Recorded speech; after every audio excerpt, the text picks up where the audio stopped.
ఏమమ్మా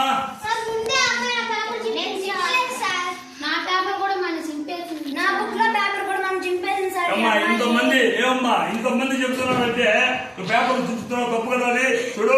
పేపర్లు చించడం తప్పు అని దేవుడే చెప్పిస్తా. అప్పుడైనా నువ్వు మాంతావా? దేవుడు చెప్పిస్తా. చూడు, పేపర్లు చించడం తప్పు. చూడు, ఈ విధంగా పేపర్ చించితే దేవుడు ఒప్పుకోడు. చూడు, ఈ విధంగా పేపర్ చించేసావా నువ్వు?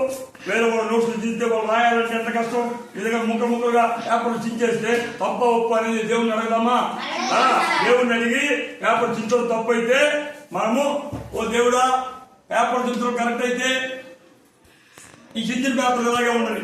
పేపర్ చించడం తప్పు అయితే ఏమే భగవంతుడు తప్పు అని చెప్పి పేపర్ అతికిస్తావు. ఓకే, నువ్వు అతికించినటువంటి ఈ పేపర్ తీసుడు, చించిన పేపర్ తీసుడు. ఏమైంది? అతుకుందంటే పేపర్ తప్పని దేవుడు చెప్పాడా లేదా? ఇంకెప్పుడైనా పేపర్ చూస్తావా? గుర్తు వచ్చిందా? ఇంకెవరు చూసిందమ్మా, మీరు వెళ్ళిపోండి.